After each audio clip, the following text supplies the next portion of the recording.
Une image rare. Depuis 8 jours, les 2 réacteurs de la centrale de Golfech sont à l'arrêt. Pour le numéro 1, il s'agit d'une opération programmée pour un changement de combustible, mais tous les regards sont tournés vers le numéro 2. Un incident sur le circuit électrique serait à l'origine du problème, d'après la direction, ce que confirme la CLI, la commission locale d'information.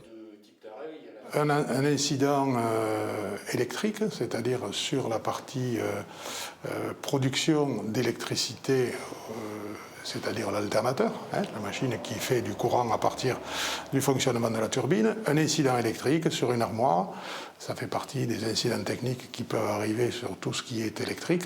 La panne est donc sans gravité, c'est ce que confirme l'Agence de sûreté nucléaire. Mais elle vient après une série de pannes sur le réacteur numéro 2 qui inquiète fortement les associations de défense de l'environnement.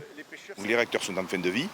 Ils ont subi des agressions qui étaient normales dans la vie d'un réacteur, sauf que, comme celle d'octobre, elles ont vraiment ébranlé le réacteur qui a vraiment souffert. Et ça fait plusieurs fois qu'il arrête le numéro 2 suite à ces problèmes. Ce qu'on sait, ce qui est une certitude, ça a dû énormément vibrer avec la dépression qu'il y a eu. Sauf que le réacteur a redémarré et ça fait 2 ou 3 pannes d'affilée qu'il a. On nous dit que c'est pas lié, on n'en sait rien.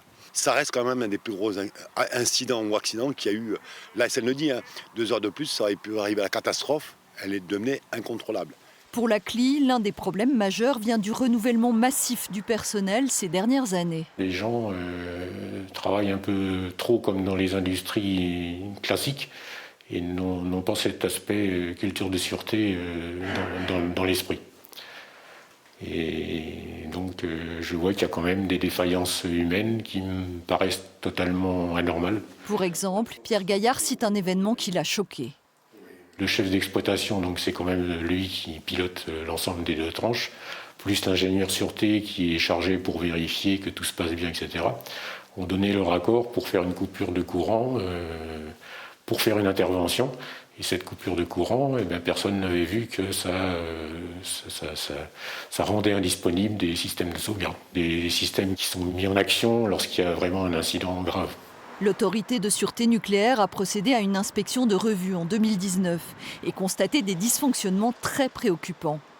L'ASN considère en 2019 que la centrale de Golfech est en retrait en matière de radioprotection des travailleurs et qu'elle est nettement en retrait en matière de sûreté nucléaire.